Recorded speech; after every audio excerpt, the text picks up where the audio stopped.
Bienvenidos y bienvenidas a un nuevo capítulo del ciclo de entrevistas Diálogos en Cuarentena, un programa que se propone conocer los desafíos y oportunidades que diferentes actores relevantes del mundo educativo encuentran en su tarea cotidiana por garantizar la continuidad pedagógica en tiempos de pandemia. Hoy, Adrián Canelotto dialoga con Flavia Terigi, pedagoga y decana del Instituto de Desarrollo Humano de la Universidad Nacional de General Sarmiento. Bueno, Flavia, ¿qué tal? ¿Cómo te va? ¿Cómo andás? Bien, muy bien, gracias. Mira, te queríamos consultar al respecto de este ciclo que estamos armando con distintos especialistas. Ahora que estamos cerca de la vuelta a la escuela, ¿cuáles pensás vos que son los desafíos que van a enfrentar los docentes en esta continuidad que se va a seguir dando entre lo presencial escolar y la propia casa? Además de recibir a los docentes, recibir a los estudiantes con una heterogeneidad muy grande respecto de lo que pudieron y consiguieron hacer durante este tiempo, ¿no? A ver, creo que va a depender mucho de cómo se defina y se produzca esto que llamamos la vuelta. Primero recordar que va a ser muy distinta, o por lo menos en tiempos muy distintos, de acuerdo con las zonas del país. Hay áreas que han estado menos afectadas por los contagios de coronavirus, y en cambio hay áreas como esta en la que vivimos nosotros que todavía no sabemos realmente cómo y cuándo se va a producir la vuelta. Y la otra es si las decisiones que se toman son decisiones homogéneas para toda la escolarización o se toman decisiones que prioricen ciertos segmentos de la escolarización. Digamos. En estas condiciones, mi opinión es, pero por supuesto yo no lo defino, mi opinión es que habría que priorizar tramos iniciales y finales de los niveles escolares, considerando que no vas a poder tener una plena ocupación de las escuelas por las razones que todos conocemos, vinculadas con la distancia social que hay que conservar, las prácticas regulares de higiene que va a haber que incorporar a la jornada escolar y demás, ¿no? Entonces, va a depender mucho del esquema que finalmente se resuelva, que probablemente lo resuelva de manera diferente cada jurisdicción provincial. Entonces, supongamos un esquema de vuelta homogénea, que no es lo que yo recomendaría.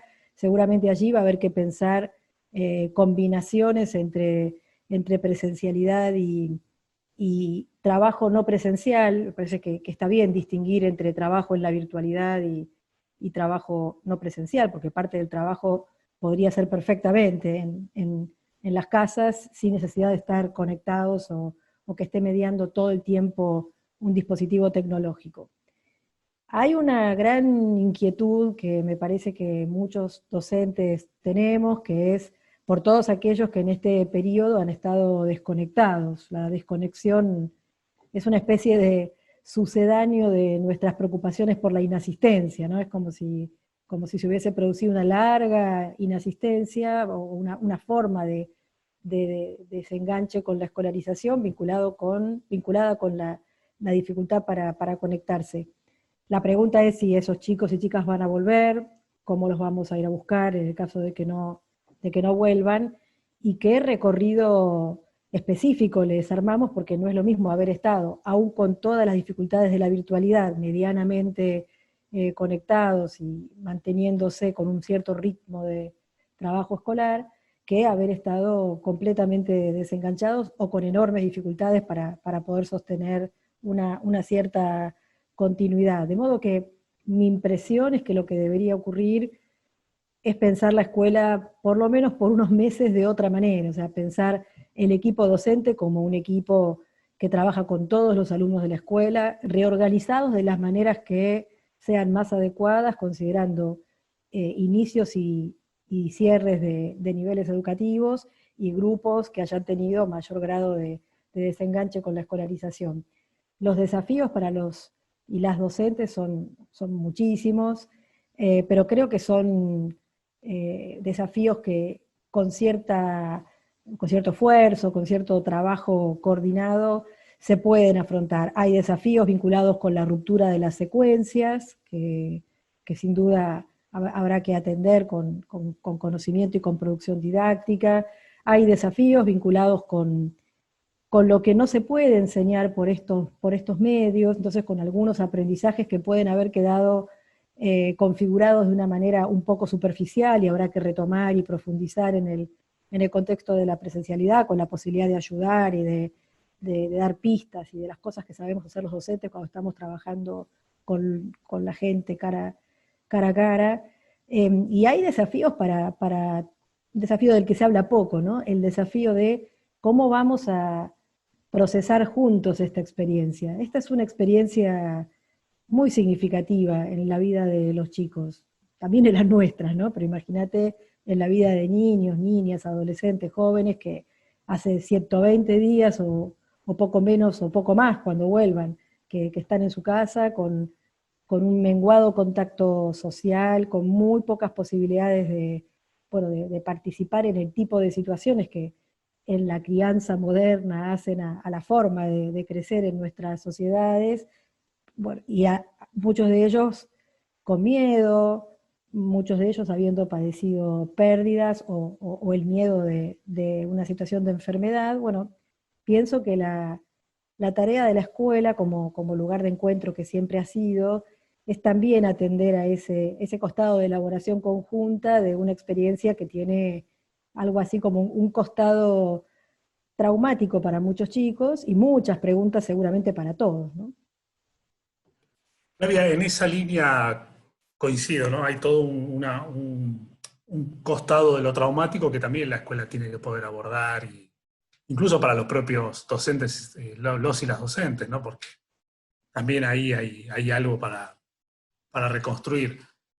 ¿Cómo ves que también este proceso afecta o podría afectar para que nos permitiría pensar otro modo de evaluar y salir un poco de los modelos tan clásicos y cristalizados que a veces hay en la rutina escolar?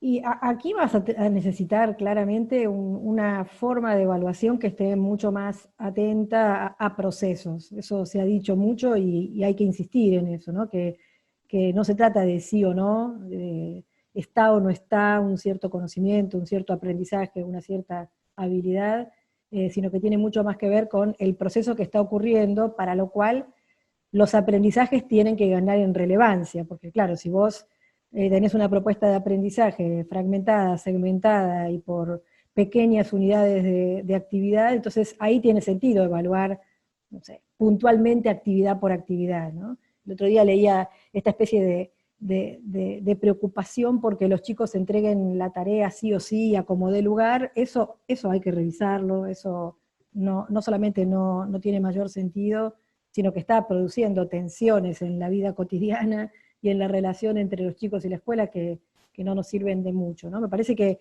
vamos a tener que tener en mayor medida formas de evaluación más atentas a los procesos. Nadie aprende todo, nadie aprende al 100%, en general aprendemos algunas cosas, otras nos quedan para seguir elaborando, y ahora hay que tener una mirada atenta a eso. Pero vuelvo a decir, para que eso sea posible, la tarea tiene que tener otra significatividad, porque tareas sumamente compartimentalizadas solo te llevan a evaluaciones discretas, ¿no? Decinos dos o tres cosas sobre esa otra tarea que vos imaginás, que a mí también, digo, pues algo que, si algo los padres vieron en este tiempo, es que se vieron sometidos a una serie de tareas que están muy lejos de creer que una tarea es un conocimiento, ¿no? Más allá de que después eso se pueda verbalizar o no, pero creo que hay una experiencia, así como hay una revalorización del rol de los docentes, está acompañado de esa otra experiencia. ¿Cómo pensamos que tiene que ser esa tarea, ¿no? Para que efectivamente sea una tarea y no una ejercitación vacía?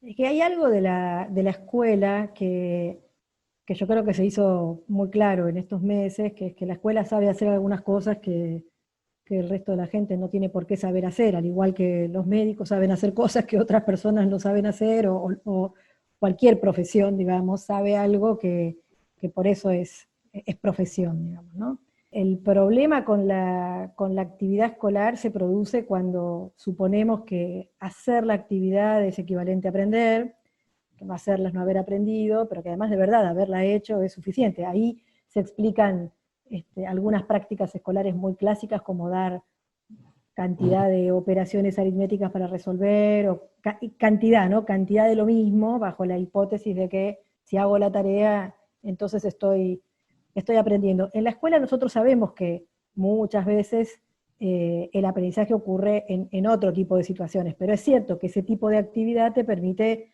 administrar el tiempo de cierto modo, ¿no? Te permite algo así como regular el tiempo de trabajo de los chicos entre aquellas experiencias que son, por un lado, mucho más significativas, por otro lado, que requieren acumulación y persistencia en el tiempo, contra estas otras que se pueden administrar, podés poner 1, 2, 10 y va a ser más o menos lo mismo, solo vas a ocupar más tiempo.